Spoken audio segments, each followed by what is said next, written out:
Hello there everyone, welcome to part 2 of Pikmin. So, last time we started out, most parts are actually going to start on the course select, but I'm going to start this one out here, just to show you can press plus or minus on your file to go back between days. That was a thing that was added in the Wii version that wasn't in the GameCube version, and it's here as well. Just to point that out for anyone that might be curious about it. Or didn't know about it. So if you mess up really badly on one day, or you just want to return to a previous one, you can do that. But we're going to jump right into the Forest of Hope, first major area of the game, with some awesome, relaxing music. It is wonderful. My dolphin has returned to the surface along with the Pikmin's onion. Being alone on this strange planet makes me somewhat uneasy, so I shall call the Pikmin out of the onion. All I need to do is stand in the light beneath the onion and press A. So, we are now on a time limit. Day 1 did not have a timer. This day does. You have 13 minutes to get as much done as you can in a single day. We're going to immediately start by taking down those pellets and then sticking the rest of our Pikmin onto this wall. One thing to point out about the pellets is, as you saw, I just threw a Pikmin at it, it instantly fell down, and then the Pikmin grabbed it. In the original GameCube version, Pikmin did not do that. They would knock the flower down, and then they would come back to you without picking up the pellet, and you would have to throw another Pikmin to go pick it up. They made that change in Pikmin 2, and then brought that change over to the Wii port of the game. So that is another thing that is here, because this is mostly based on the Wii version. So we're just gonna kind of sit here and watch this wall get broken down. Very riveting gameplay for the first little bit of the Forest of Hope here, but shows you should probably break down walls every now and then. So, first thing I'm going to do is I'm going to come over here and we're going to kill these enemies right here. These are dwarf bulborbs. They are probably the easiest hostile enemy that is found in the game. I just want to have them taken out, and then we're going to stick 10 Pikmin onto that to get that going. And then we have a few more dwarf bulborbs over here to take out. If you hit them on the top of the head, back, whatever, it will insta-kill them, and you don't have to worry about them killing your Pikmin that way. You can also just swarm them on, swarm your Pikmin onto them, that is, and they will probably die pretty easily. They're not much of a threat at all, but if you're a little worried about doing so, then just throw them. I don't know, I would think swarming is probably the easier way for people that aren't too comfortable with the aiming yet. So what I'm going to do is I want all these Pikmin to bring back these pieces, and then I'm going to take all the Pikmin I had before, and we're going to actually walk over to that wall right there and put them on it to get it broken down, and then we'll come back over here to sprout all of these Pikmin out while the wall is getting broken down, and then we'll grow some more Pikmin with the Pikmin that we harvest out of here. Kind of just doubling up. I swear I had 58 for a second. I don't know. Maybe it was 56. But, yeah, we gotta wait on our Pikmin to follow us, and... No, get on. There we go. So, I'll sprout these guys, and then we'll get those pellets right there. We'll bring those corpses back, and that should get us enough to bring back that ship part, and probably kill that big bulborb. It'll be the first of many that we're going to be encountering throughout the game. And by many, I mean a couple, because they're only in the Forest of Hope, I believe. Pretty sure they're not in the last area, so yeah, I'm gonna say they're only in the Forest of Hope. I should probably know that, considering how many times I've played this game. But yeah, so now that we have a few more, we shall wander along and get even more Pikmin added to our army. You're probably going to want about 80 reds.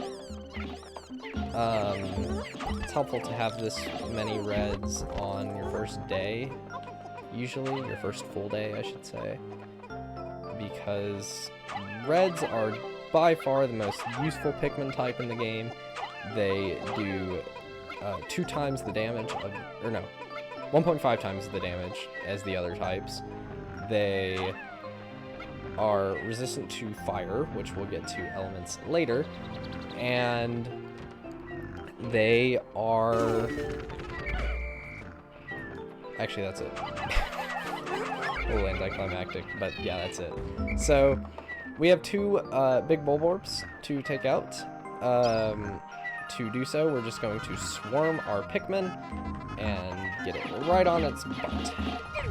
And any number of Pikmin higher than about 40 should be enough to take out a Bulborb, full Bulborb, big one. So we're gonna take out this one as well.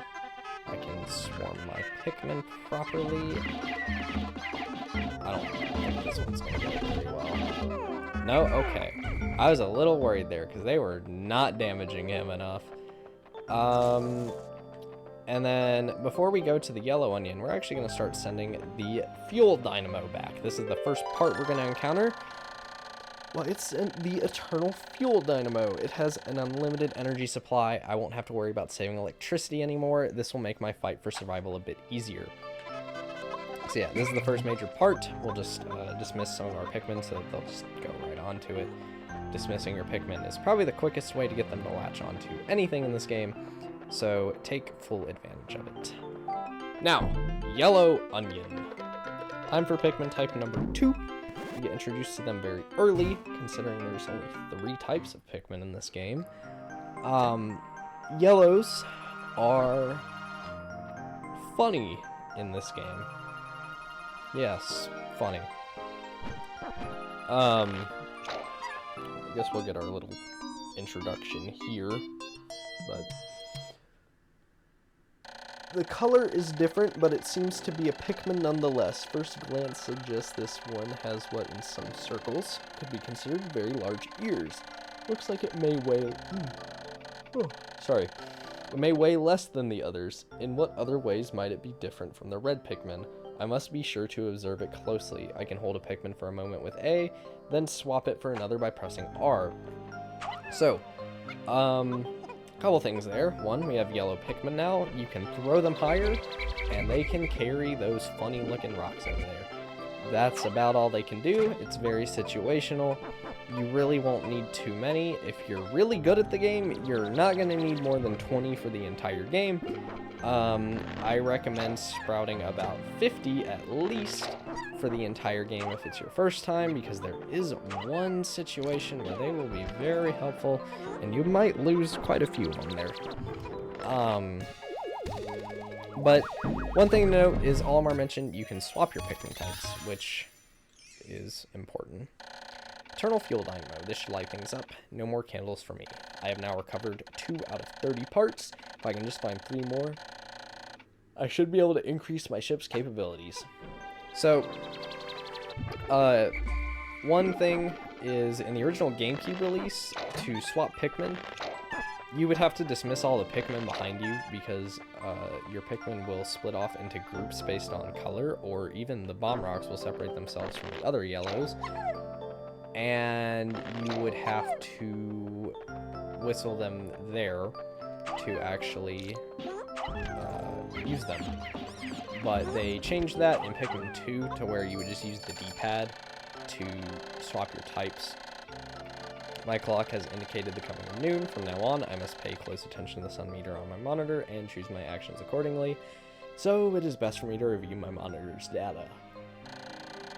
Across all my monitor are the sun meter and the day display. At the bottom are my spacesuit damage meter and Pikmin gauges. From the left, these numbers reflect Pikmin under my command, Pikmin in the field, and total Pikmin, including those in onions.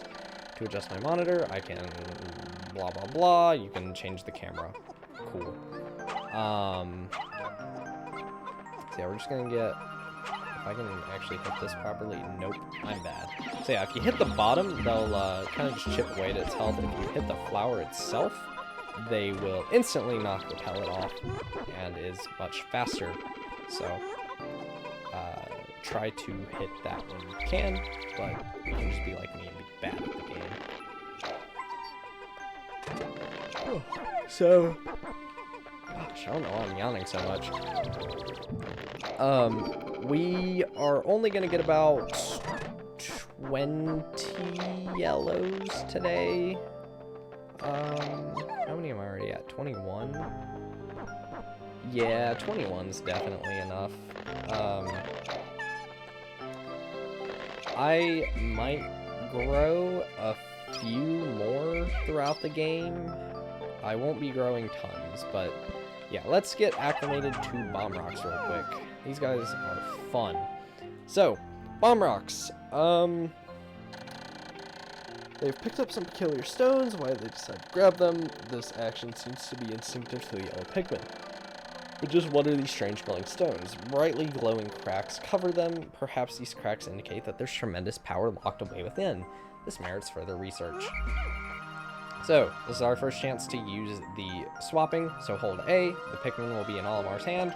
Press R, and then I'm actually going to whistle these guys back. So, with bomb rocks, you have to be really careful. Your Pikmin can die to them. They will probably be the cause of death for a lot of your Pikmin in your first playthrough. The glowing rocks the yellow Pikmin picked up seem to be explosive stones. Perhaps they know that these stones can be used as powerful weapons. The bomb rocks are dangerous, so I must take care when using them. They should be able to blast open the stone walls that block the pathways.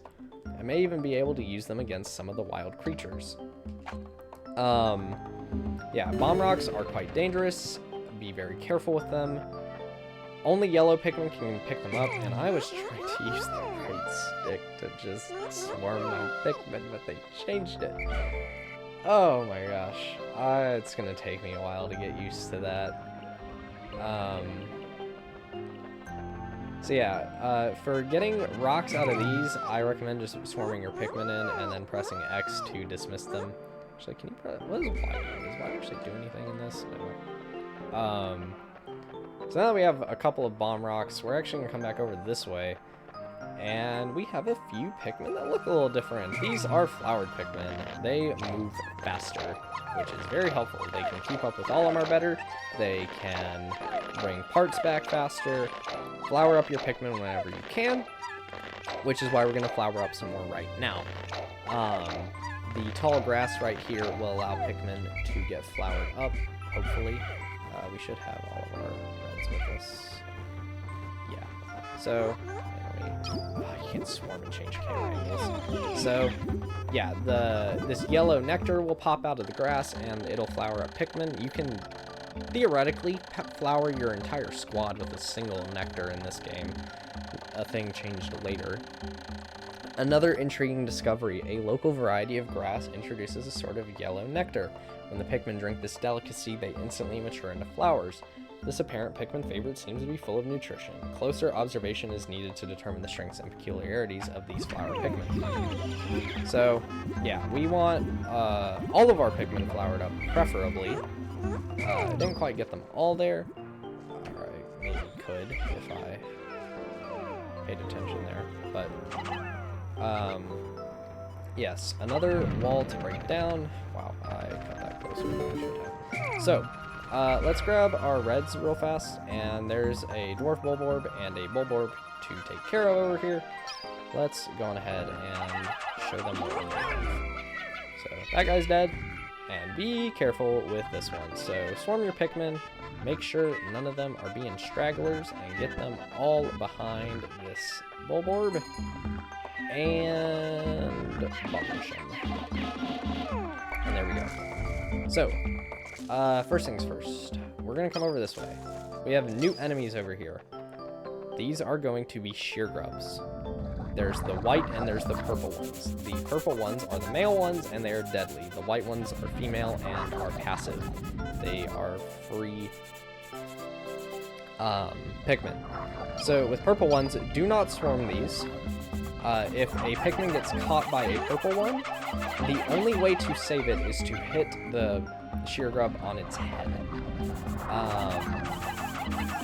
So I highly, highly, highly, highly recommend you to throw your Pikmin when fighting these guys, or you will probably lose some. And then be really careful right here, because there's going to be the Bulborbs, or the Dwarf Bulborbs, and and the sheer grubs, so you might lose a Pikmin or two to that in particular. And then we have another part over here. This is the radar. It's going to take 20 Pikmin to lift. Is that 19 or 20? That's 20. Okay, cool. So, now that we have that, that is one of the most important parts in the game. It will reveal the map and the location of all the ship parts in the area. So it's good to try to get that on day 2 if you can. If not, it's fine. Definitely should get it though now, like as early as you possibly can. I've made yet another Pikmin-related discovery. Just when I was about to exceed 100 Pikmin in the field, the onion stopped expelling seeds, yet the total number of Pikmin continued to climb. It seems that once there are 100 Pikmin in the field, subsequent seeds get stored inside the onion. Thus, no more than 100 Pikmin can be in the field at one time in any area. So yeah, there is a limit of 100 Pikmin. Not the worst limit ever. My whimsical radar. With this, I should be able to see all nearby ship parts in a single glance. I just press plus to check it. This find fills me with great hope. So yeah, the radar is very, very important. Let's throw 3. 3 is usually a pretty safe number. You could probably fit 4 in. We're gonna need 4 to break down this wall here. I recommend breaking down this wall with the bomb rocks instead of the wall that is just in front of us that I'll talk about in a second. Whimsical radar. This important piece can detect locations of other missing parts. The radar will be added to my monitor, which I can press plus to view. I can scan with L or zoom with R. This will surely help me in my search for the remaining parts. I have now recovered 3 out of 30 parts. If I can find just 2 more, I should be able to increase my ship's capabilities. So, yeah, there's another wall over here. It's a little tougher than the previous one. The darker ones are always going to be tougher, so the white bramble wall, that didn't take too long. This one was a black one and would take much longer to break down with just our normal Pikmin attacks. So this is just going to explain that Pikmin that are in the ground will be safe when night comes, because night is going to signify the end of your day, and you will have to round up all of your Pikmin and have them either in the base like this, or like these Pikmin would be left behind and would die at the end of the day if I did not have them in my squad when I'm roaming around outside this base. All of these Pikmin would be perfectly fine, especially the ones that are in the ground. Even if they're in the ground outside the base, which can happen later on, they will be fine. They will not die. And yeah, we're already at the end of the day. So, there's 100 Pikmin in our squad. There's not really much we're going to be able to do within the last 7 seconds of the day. So, I'll just go ahead and click Go to Sunset. If you're ever done with what you need to get done in a day, just go to Sunset.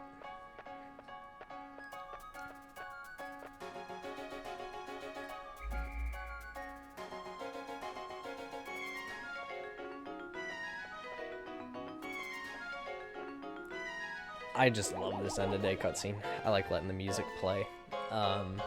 It's just such a nice way to end the days. It's one of my favorite parts about Pikmin, honestly.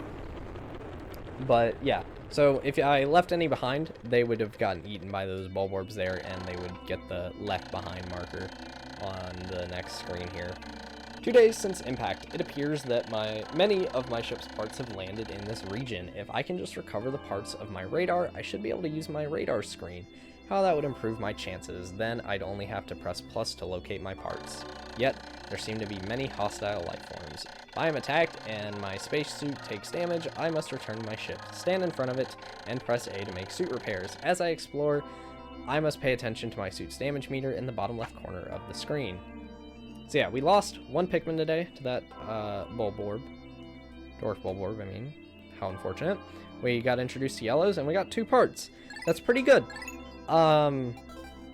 That's pretty much going to do it here for today. I shall see you guys next time, where we'll wrap up what we can do in the Force of Hope for now. Bye-bye.